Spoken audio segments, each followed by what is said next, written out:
Welcome to What is Going for new thought from the edge of Each week on OMTimes' flagship radio show, veteran broadcaster, author, and media consultant Sandy Sedgbeer conducts thought-provoking interviews with inspirational authors, artists, musicians, scientists, speakers, and filmmakers who are working at the point where spirituality and science meet consciousness at the very edge of Here is your host, Sandy Sedgbeer. Hello. What wisdom and insights could a 13th century Japanese monk possibly have to offer to ease the suffering of a modern-day society undergoing transition? Well, more than you might imagine, says today's guest, Brad Warner. Brad Warner isn't your typical Zen master. A Soto Zen priest, he's a punk rock bassist, a filmmaker, a Japanese monster movie marketer, blogger, and a popular author of 7 books about Zen Buddhism, including Sit Down and Shut Up, Hardcore Zen, Zen Wrapped in Karma, Dipped in Chocolate, Sex, Sin, and Zen, a Buddhist exploration of sex from celibacy to polyamory, and everything in between, and more. Brad Warner joins me tonight to discuss his newest book, whose title is Don't Be a Jerk, and other practical advice from Dōgen, Japan's greatest Zen master, in which he presents a radical but reverent paraphrasing of Dōgen's book, the Shōbōgenzō, the True Treasury of the Dharma Eye for modern times. Brad Warner, welcome. Hello, thank you. So, from bassist in a punk rock band to Japanese monster movie marketer to Zen priest and best-selling author, tell us a little bit about the story behind those leaps, Brad.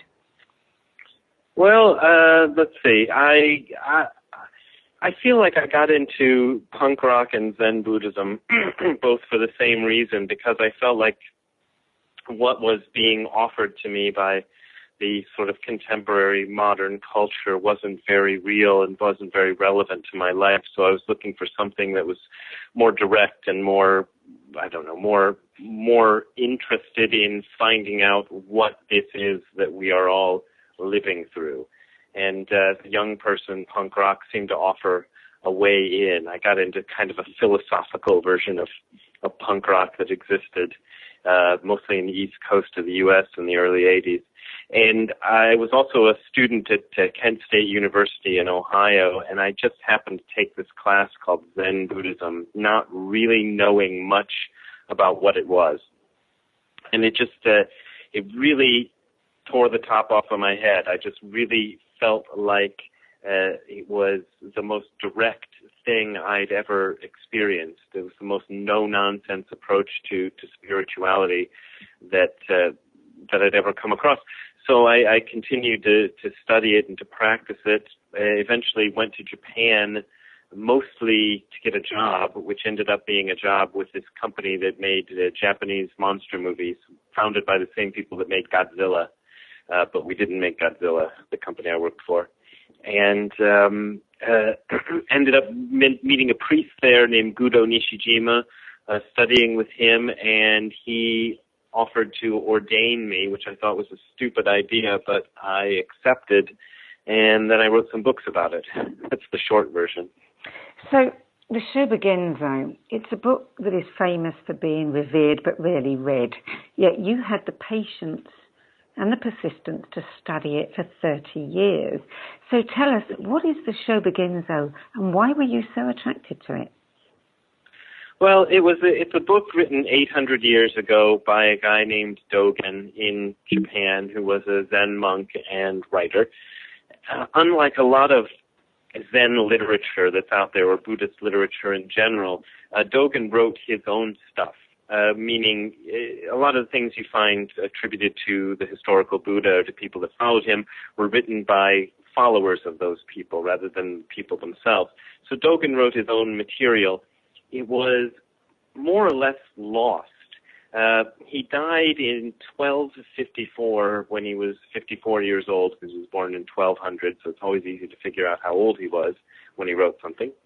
And the temple that he started became fairly successful and spawned sub-temples and became a part of a big movement in Japan, in Japanese Buddhism.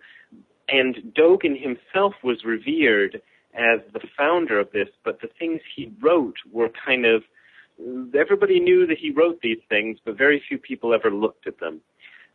Sometime in the late 19th century, the Japanese were, the Meiji Restoration was happening, and if for anybody who's seen the movie The Last Samurai, it was kind of like that, and Japan was trying to find ways to be on par with the West in all areas, and one of those areas was philosophy.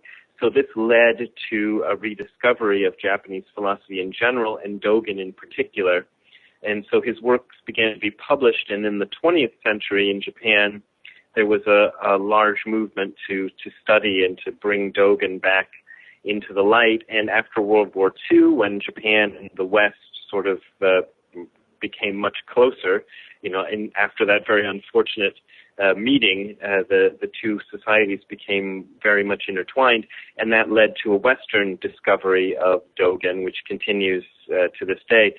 So that's kind of where we stand. Nowadays, several decent translations of Dogen's masterwork are available, and I decided, okay, maybe I can do a kind of I don't want to say popular version, because I don't know how popular it'll be, but a version that isn't for scholars and academics or even necessarily for practitioners of Buddhism, but something that anybody can just pick up at their local bookstore and read and learn something about this guy and what he said.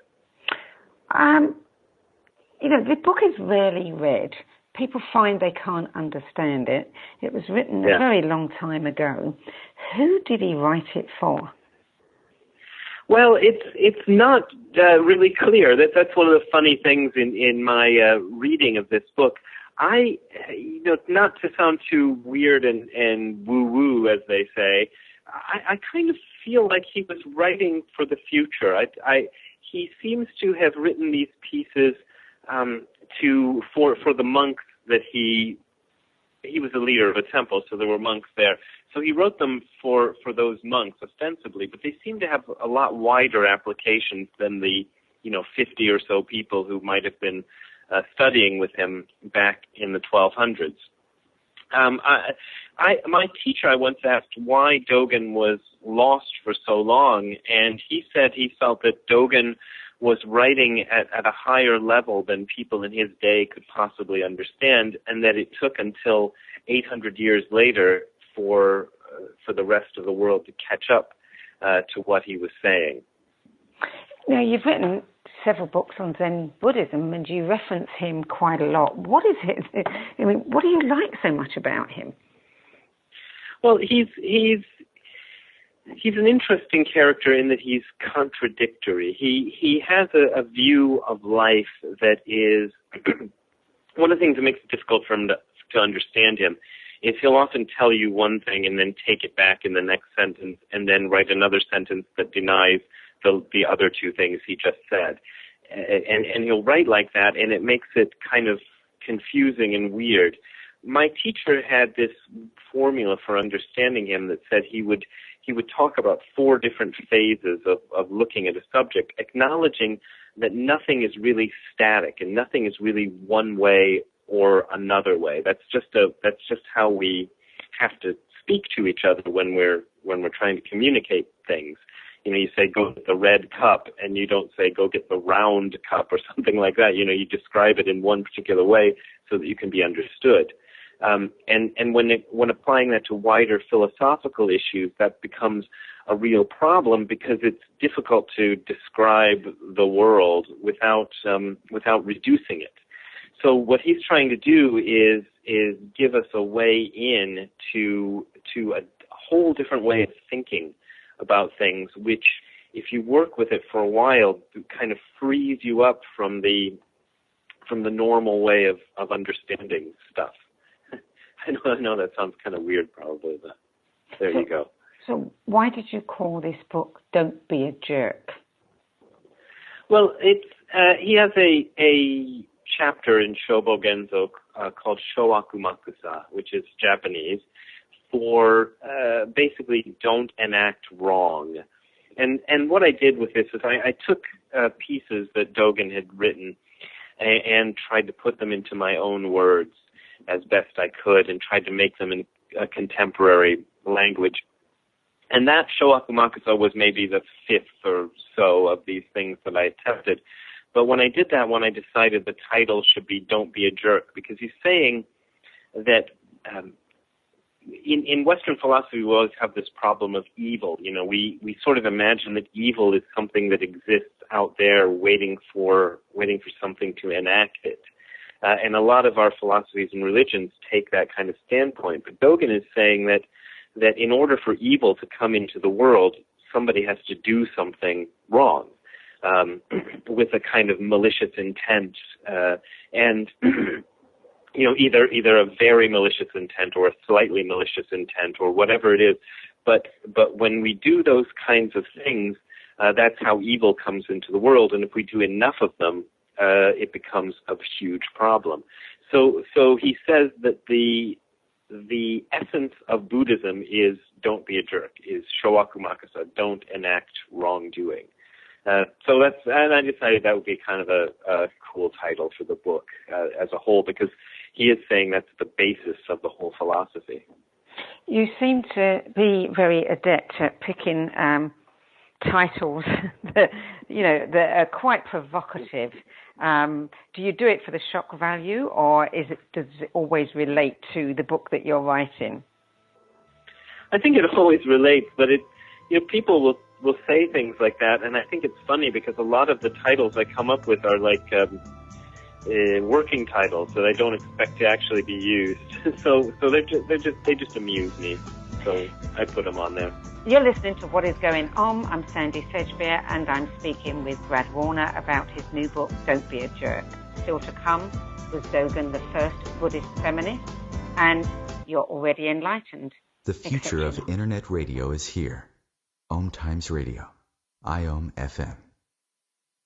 As difficult as it is to believe, there are places in Africa where human traffickers sell albino children and their body parts for use in magic rituals. Humanity Healing International is actively working in Uganda to change this paradigm. The Albino Rescue Project finds albino children who are at risk and places them in safe schools and environments where they can learn and grow free from fear. To learn more or to sponsor a child, visit humanityhealing.org. Humanity Healing is where your heart is.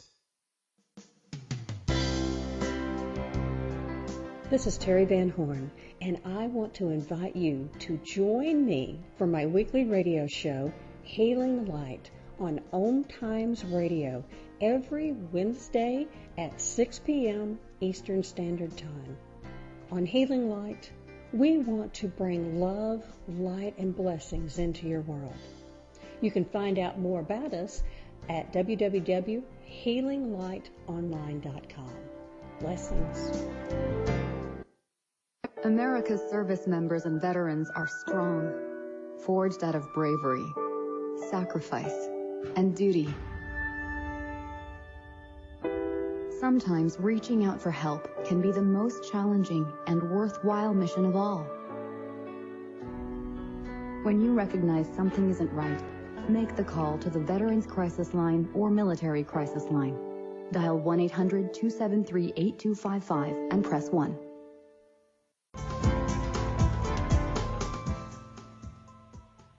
Welcome back. I'm Sandy Sedgbeer, and my guest is best-selling author, Zen priest, and blogger Brad Warner. And we're talking about his new book, Don't Be a Jerk. Brad Warner, you're a Zen master, and yet you say in your book, Sit Down and Shut Up, that you hate being a Zen master. You hate the challenges, the assumptions of your authority. How do you reconcile that? I'm still working on it. I don't really even like the term Zen master. It's a kind of a mutation of a Japanese word that's usually only applied to people after they've died. So we use it in the West to designate something. I think authority is something interesting, because you can use it to do good, and people have done so, but it's also a real dangerous thing. So I don't like to be seen as any sort of authority figure like that, and I don't really like to be seen as a religious figure. But it's not such a problem, because I'm such a dope anyway. People don't usually respond to me in that fashion. So it's not that big of a problem. Well, it seems, I don't know an awful lot about Zen Buddhism. I've learned a lot from your book, but I've also been confused a lot by the book. As you say, there are so many contradictions. But I would have thought that being a Zen master, people expect you to be very inscrutable too. Yeah, I don't know. Maybe I am inscrutable in my own way.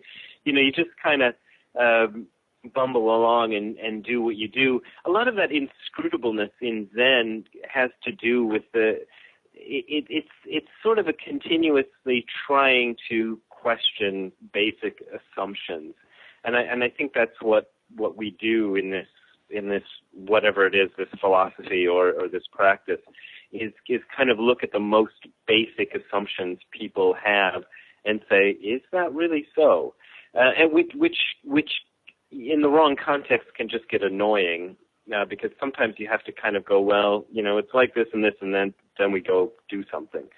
But if you're talking about philosophically trying to kind of work out what the world is we're living in, it's good to not take anything for granted, including things that you think are incredibly obvious. So that's why why Zen people always seem to be so contradictory.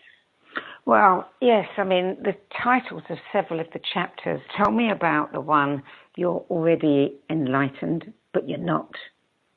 What does that mean? Well, this is kind of a play on something that was Dogen's big problem. When he entered monastic Buddhist practice when he was 11 or 12 years old. He'd lost both of his parents by then, and he was kind of maybe some kind of ward of the state. It's not really clear. He was an aristocrat by birth, but he'd kind of been passed around. So he entered a monastic practice, and he did so because he wanted to understand the truth of life. And one of the main teachings of Buddhism that goes all the way back to the beginning is this idea of original enlightenment, that everybody is already fully possessed of the whatever understanding they need, and yet we don't feel that way. And we in Buddhists do a lot of practices, a lot of meditation practices and other things to try to kind of come to terms with this original enlightenment. And a lot of people sort of see those exercises and think that we're trying to make something happen. But it's not really that we're trying to make something happen. We're trying to get quiet enough that we can actually see what's happening already. So this idea of being enlightened but you're not is that you are already possessed of this kind of mystical knowledge or whatever you want to call it. But it's very difficult to come to terms with that unless you do some sort of practice. How do you define enlightenment? Yeah, I think best thing to do is not define it. But then again, it's one of those things where you have to use a word to describe something. So enlightenment is more easily defined by what it's not. And what it's not is it's not an event that happens. Where you go from 1 minute being not enlightened to having this event happen, and then you're enlightened, and then everything's fine from then on. The word awakening is often used, but awakening might be a better one, because you could always fall back asleep after you've become awakened. And that's kind of what we're dealing with in terms of enlightenment. Enlightenment isn't something that happens and then stays that way. It's something that you have to kind of work at, and it's difficult work. But it's a kind of understanding, not in the way that you can easily express it to others, but an understanding that what you're living through isn't what they've told you you're living through. I don't know if this makes any sense at all, if I just sound like an acid trip. Do you think Dogen was enlightened? I think so. I mean, if you have to use words like that, I do. He talks about an experience he had that he calls dropping both body and mind. And he doesn't tell us a whole lot about that experience, but it was apparently very profound for him because he didn't really start writing until after that had happened, even though he had done a lot of practice by that point. And even though he had been passed by others as being a master, he didn't really feel he was until he had that moment. My teacher used to describe dropping body and mind as having a total balance. He used to also always like to talk about the autonomic nervous system, and I found I should avoid talking about the autonomic nervous system because I don't understand the autonomic nervous system. But he would say that once you are in complete balance, you no longer feel bound by body or mind. So mind being that kind of nebulous, hard to define aspect of our life, and body being the material, nitty-gritty, mathematically quantifiable part of life. Both of those become even, and you can now find a different way to live that isn't bound to either of those extremes. Do you ever find in all your years of study that trying to make sense of it all just, gives you complete brain freeze? Yeah. I mean, that's really kind of what it comes down to. When I first started working on this practice, I was like 18 years old, and I had the idea that I would work on it, and eventually there would come a kind of a dawning in which I would know all and see all, or some kind of business like that. After years and years of working on it, that sort of happens and it sort of doesn't. You find that a lot of the illusions drop away, but you also find that what takes their place isn't a kind of defined thing that's easy to sort of say, well, the answer is 42, to quote Hitchhiker's Guide to the Galaxy. I think that's actually brilliant. Hitchhiker's Guide to the Galaxy, they invent a computer to find the answer to the question of life, the universe, and everything, and the answer turns out to be 42, which I think is a brilliant way of expressing it, because that's such an absurd answer, but that's kind of what we think we're going for when we ask these questions.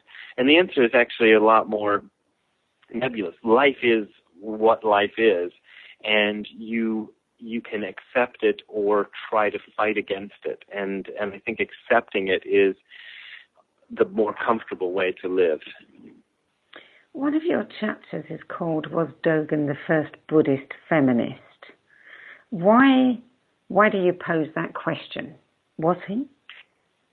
I think in a way he was. The title is meant to be a bit provocative. I'm sure there were people before him, but Buddhism has a funny sort of relationship to matters of sexual equality, which is that it may have been the first, it was definitely among the first of the Indian spiritual traditions to even allow women to join.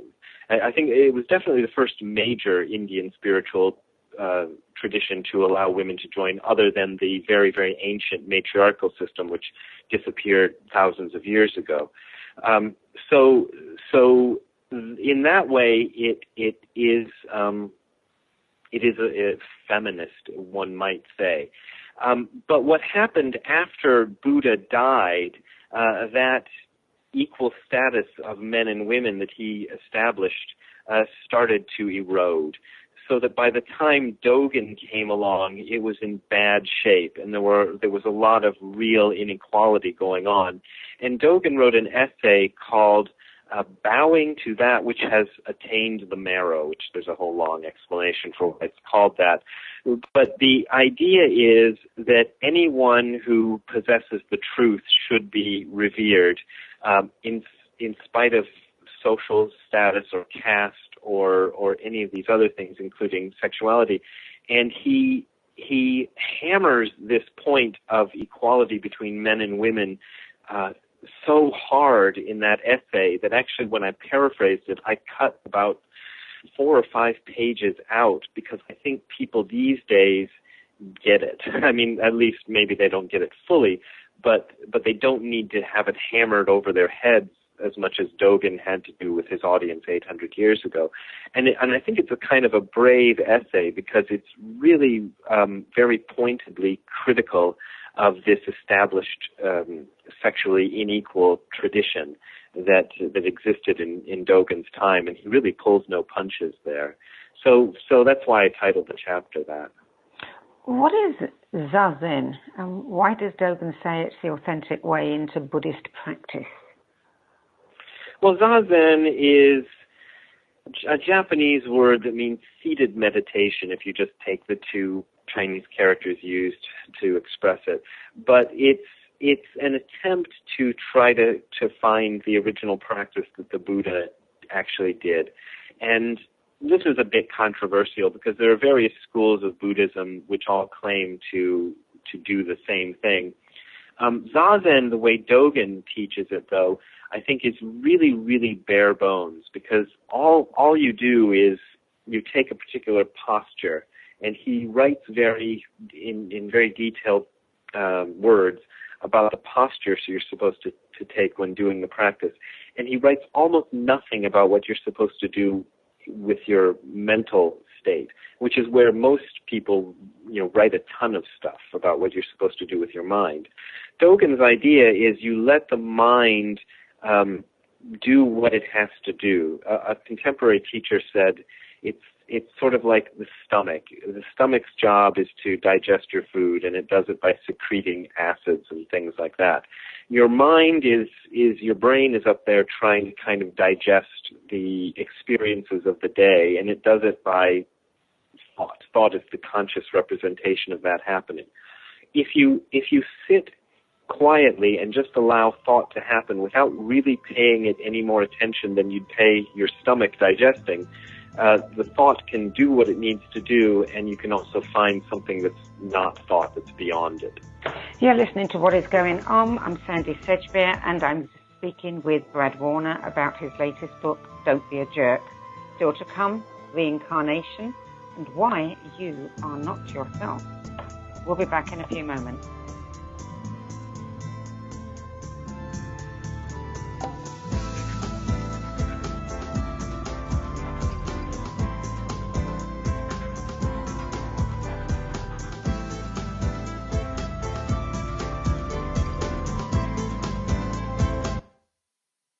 The cutting edge of conscious radio, OMTimes Radio, IOM FM. Being a radio host on IOM FM allows you to build your show on a rich platform with the power of the internet to fulfill your outreach goals and connect with a very specialized and global online audience, unlimited by time and distance. OMTimes Radio will provide you with web relevance, a recognizable conscious brand, and with the standard of excellence that has accompanied every single OMTimes endeavor. Host your show with OMTimes Radio Network. My name is Victor Furman.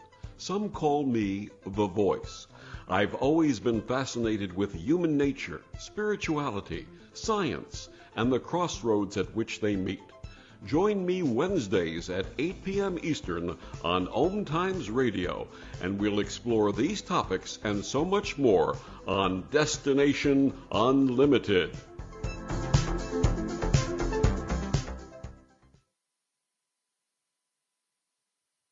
We don't want your teddy bears. We don't want your shoes. We don't want your pencils, books, or blankets. We want to go home.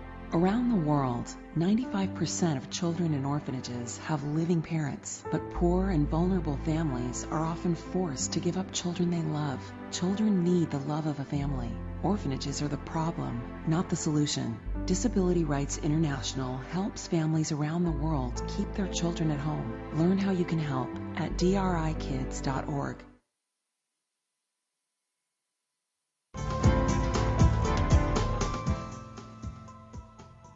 Welcome back to What is Going On. I'm Sandy Sedgbeer, and my guest is best-selling author Brad Warner. Brad, you are not yourself.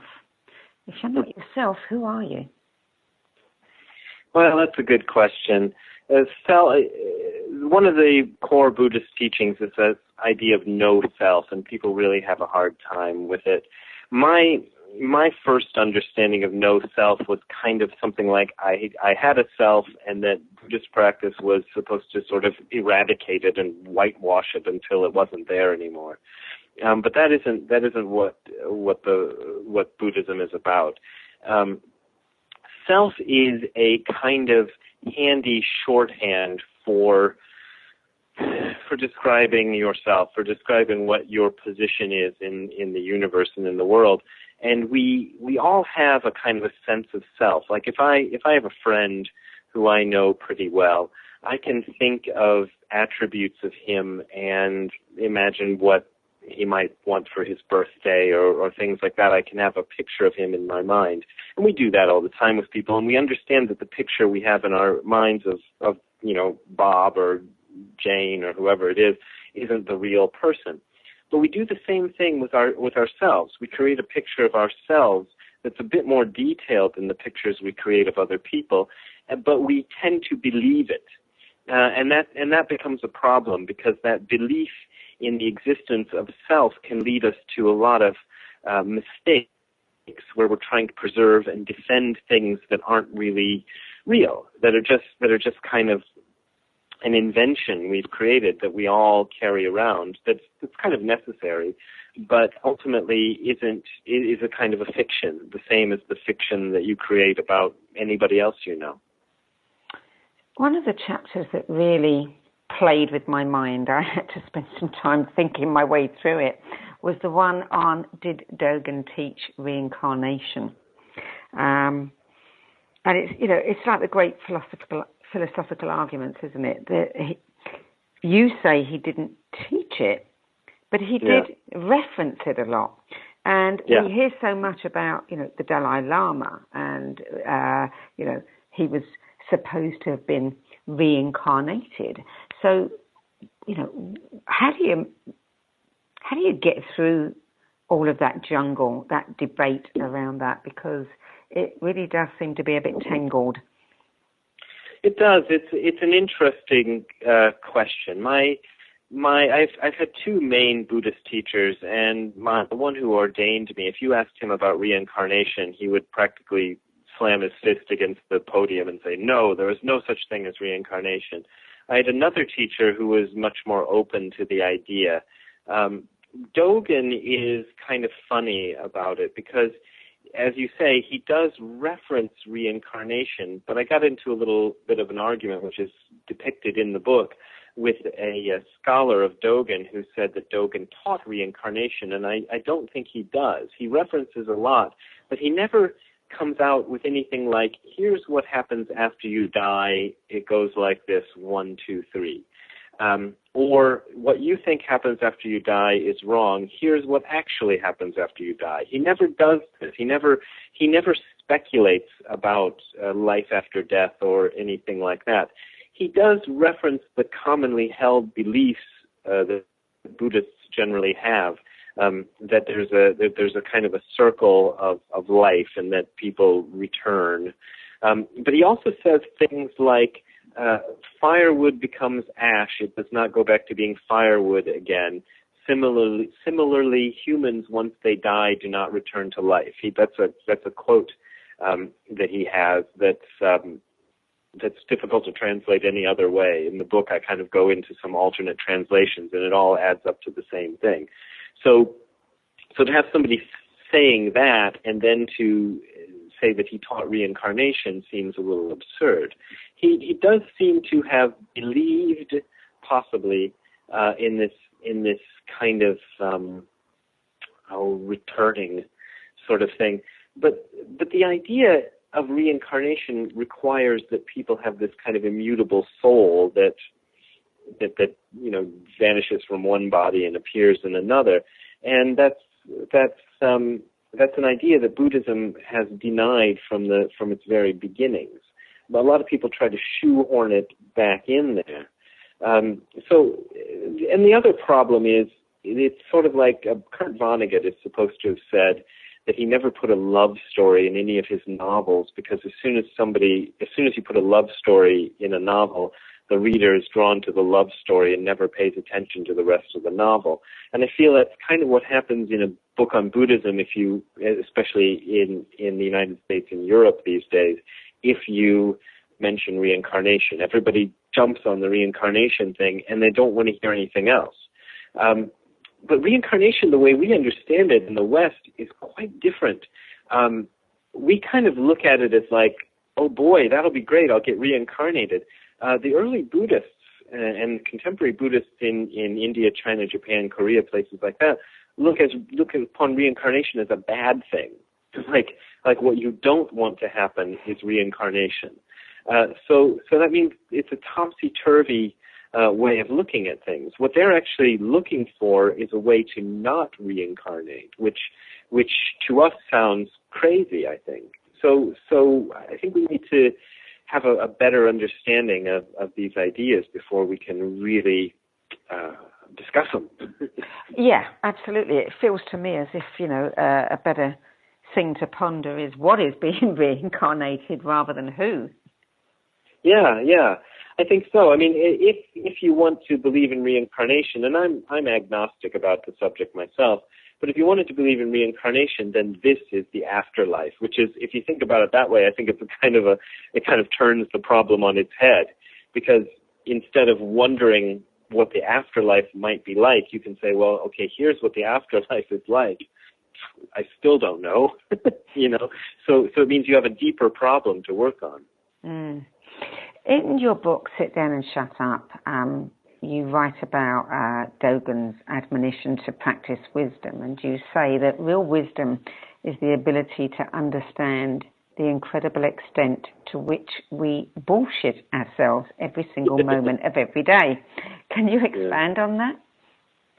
I didn't know if I could use that word on the show, but yeah, I think that's it.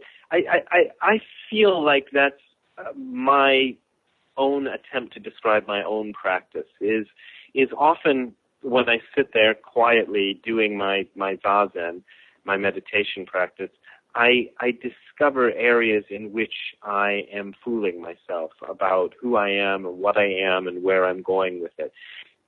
Creating stories in which I'm a hero, which is very nice, or creating stories in which I'm a victim, which isn't so nice, but also preserves this idea of a core me in the story. And we do that all the time, and if you actually start to look at your own life a little bit more objectively, you find that you're not really the hero, you're not really the victim. I mean, there may be rare instances when those happen, but generally you're neither one of those, and you're something else. and learning that is incredibly useful, even if it doesn't come with a nice sort of wrapped up present of an answer where you say, well, I'm not a hero or a victim, but I'm a, and fill in the blank. It usually doesn't come along with that. You just find out more and more what you're not. And that leaves a very open space to kind of manifest something more true, I think. What do you think it is about your books that have made them so successful? I don't know how successful they are, but I don't know. I've been trying. I'll tell you, the first Zen book that I wrote was Hardcore Zen, and I wrote it thinking. I had a nephew at the time, my sister's kid. He was 14. He was very philosophically minded, and he had a lot of questions and stuff.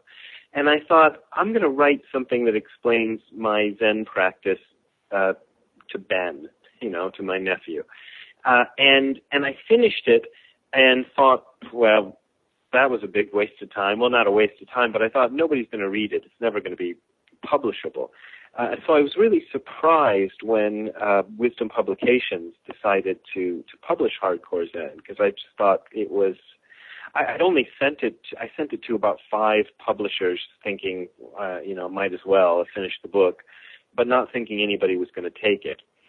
So so since then, I've found that there's a lot of people who are interested in these questions who don't really have the patience to deal with the kind of academic way that it's usually presented, that Buddhism is presented. It tends to be either presented in this very dry academic fashion, or in this kind of weirdly mystical fashion, which seems to be as much trying to impress the listener with how wonderfully enlightened the speaker is, as it is in communicating anything real. And I thought, well, maybe we just don't do either of these things, and we just try to explain Buddhism the way you'd explain it to an interested, intelligent 14-year-old.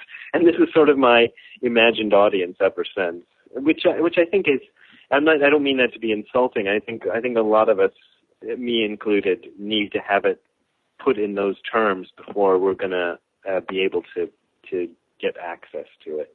How did your nephew react to it? The terrible thing is he's still never read it, and I still give him a hard time over that. He always says he will. He's 26 now, and he's always telling me he's going to read it, but we'll see. A lot of other people have read it, though, so that's nice. Well, yeah, he served his purpose. Yeah. You're listening to What Is Going On. I'm Sandy Sedgbeer, and I'm speaking with punk rock bassist, filmmaker, Japanese monster movie marketer, blogger, Zen priest, and author of Don't Be a Jerk, and several other books about Zen Buddhism, Brad Warner. Coming up in our last segment, why we desperately need Dogen today. We'll be back in a few moments after the break. Don't go away.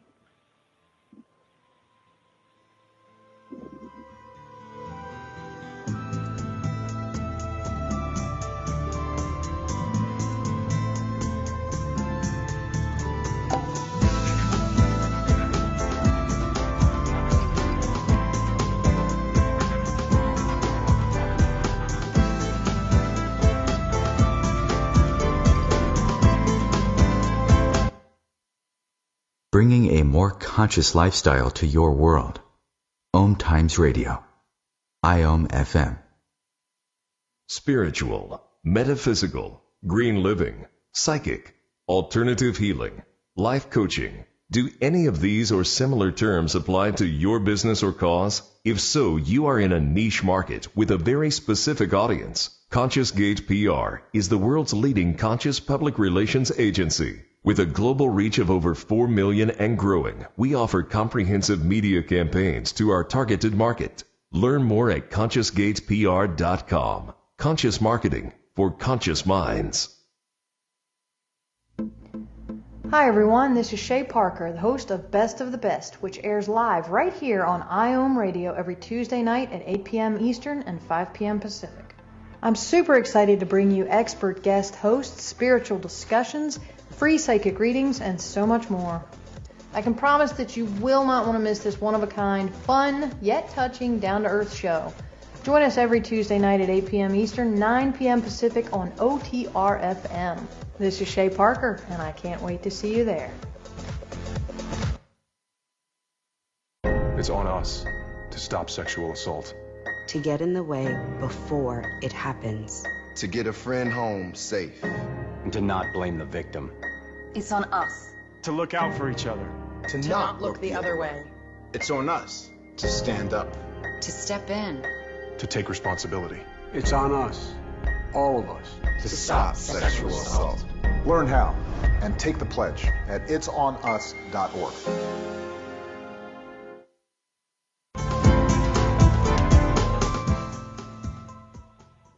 Welcome back to What Is Going On. I'm Sandy Sedgbeer. My guest is Zen priest and author Brad Warner, whose latest book, Don't Be a Jerk, paraphrases the teachings and wisdom of the 800-year-old Zen Buddhism classic, the Shōbōgenzō, written by the Japanese monk Dogen. Brad Warner, in one interview I watched, you said, if you question everything thoroughly enough, the truth will eventually hit you upside the head and you will know. But here's a warning. It won't be what you imagined. It won't even be close. Say more about that. Yeah, it's again trying to describe my own experience with this. We think we kind of grow up with a picture of the world that's given to us by our parents, our teachers, and by the media, and a lot of other sources, and we come out of that experience thinking we know more or less what's going on. We just have to kind of figure out the specifics, how to get a job and how to make a living and all of that. But I was kind of from a very young age interested in something deeper, and I sort of came to realize it's kind of like there was this experiment that I read about that was done years ago where they would raise a kitten in a box which only had vertical lines, and when they would take the kitten out of the box, it could no longer, it never learned to balance. I think eventually they would figure it out as they got acclimated to it, but at first they couldn't even stand up straight because they were only seeing the world in a specific way. And I think that's what kind of happens to us. We learn a specific way of understanding the world, and then we're kind of thrown out into it, and our understanding has limited view. If you actually start to practice with it, you start to realize that view that you've been handed of what the world is only provisionally correct. I wouldn't say it's completely incorrect, but it hits some certain points but misses a lot of others. So that's what I mean. If you work at it enough, it's what's really going on is always really going on, and if you stop filtering it so much, you're going to filter it a little bit because that's how the brain works, but if you stop filtering it as much as you're used to, then you find something quite amazingly different from what you imagined you were actually living in. Have you, in all your years of study, have you ever been disappointed? Have you, imagined you're going to find one thing and then been completely disappointed by a realization? Well, I don't know. In a way, I suppose yes, because there's like I said earlier, I thought I was going to get an answer that I would be able to, when I got interviewed on the radio years later, I'd be able to say, okay, it's like this, folks. And that never happened, and I've come to understand that never will happen, that you just have to kind of experience the answer for yourself. I wouldn't say, though, that's disappointing, because the great thing is I found that everything in life is significant, which I think is the one of the most amazing things about this practice. Because before I started working on this practice, I had thought, I kind of bumble around and do a few boring things and this and that, and then an amazing thing happens, concert or sex or, whatever, win the lottery. And then it's boring, win the lottery again, or whatever it is. But what I found is life isn't like that at all. Everything is winning the lottery. Every moment is a chance to fully experience the absolute nature of reality itself, and God, if you really want to use those kind of terms. And that, I think, was probably the best part of this practice, and that wasn't disappointing. You say that we need Dogen today desperately. Yeah. Why? Well, it comes from something my teacher used to say. He liked to look at history, particularly Western history. Although he was Japanese, he was interested in Western history, and he would say that history is kind of a battle between two philosophical streams, materialism and idealism. And materialism includes science and things like that look at the material world and try to figure it out mathematically and all of that, and also includes that kind of more base meaning of materialism, like he who gets the most toys wins the game. Idealism is religions, and they look at the spiritual aspects of life and say that is paramount, and what we really need to focus on is the spirit and the ideas rather than the material aspects. Dogen and others like him in the Buddhist stream say something completely different, which is that pure materialism and pure idealism are both mistaken. They are provisionally real in the areas that they address, but reality includes both sides.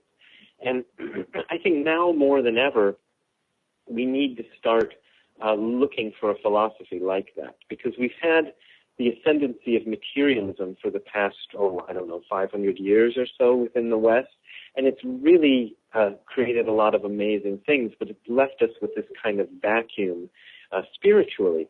And a lot of people say that the way to solve that is to return to the spiritual or idealistic or religious thing. But that, what we forget as a culture, as a race, as a human race, is that also failed us before. That's why we got into materialism in the first place, because the spiritual stuff failed to make us happy and to solve our problems.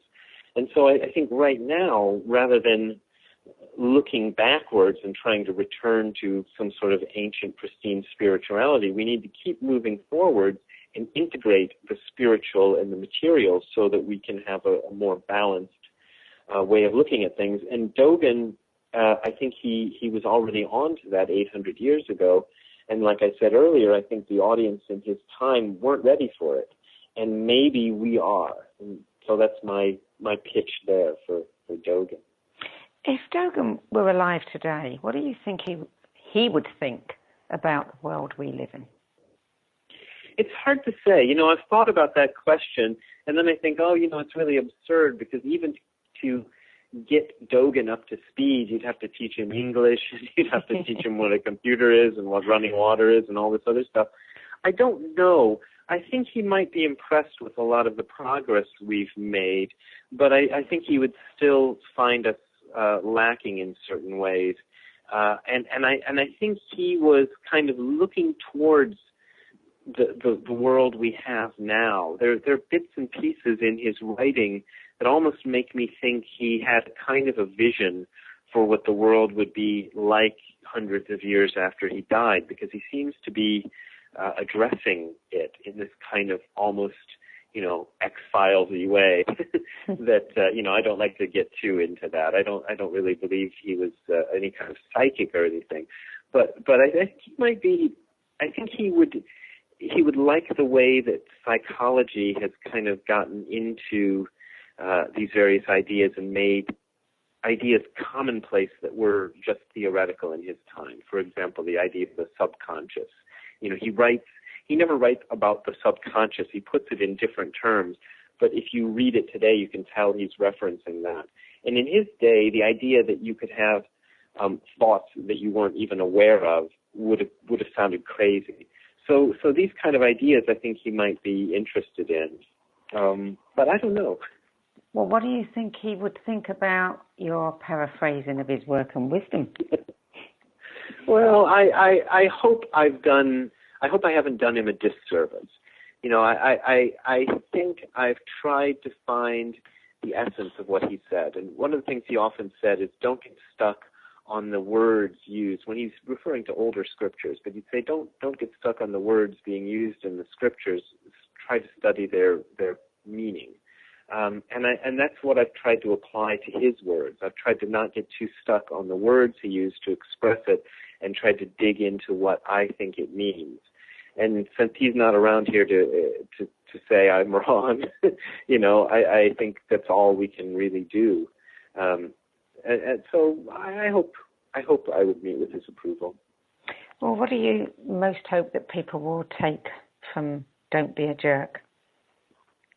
I don't know. It's a kind of a question people ask writers about their books often, and it's a reasonable question. But I think I try to entertain and try to give readers something to think about and something to ponder, so that I'd like to see more people practicing Zazen or some kind of meditation. I think that could be really useful. I think that's something our world could use a lot more of, because I think a lot of the craziness we get into is because we just can't settle down for a few minutes. We can't stop checking our iPhones long enough to kind of look at what's going on in the actual vicinity that we're in.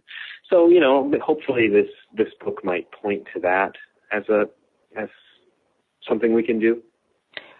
So what's next for you? Well, I'm going to be traveling to Europe in September, doing talks in Ireland, Northern Ireland, England, Germany, Netherlands, Austria just got added. I think that's it. Oh, Finland. So my blog has all that information, hardcorezen.info. I'm going to do that, and I'm working on a follow-up to Don't Be a Jerk, where I try to look at some more of Dogen's stuff in even more detail and try to see if I can make some sense out of it. Do you have a title for that one? I don't know. The title I suggested to my publishers is It Came From Beyond Zen, but I don't know if they'll like that. Fred Warner, thank you so much for joining us today. I've really enjoyed our conversation. Well, thank you. Good luck. Thanks a lot. I appreciate it. Don't Be a Jerk and other practical advice from Dogen, Japan's Greatest Zen Master, is published by New World Library. And for more information about Fred Warner, visit his website, hardcorezen.info. I'm Sandy Sedgbeer. Join me next week for another edition of What Is Going On. Till then, it's goodbye from me.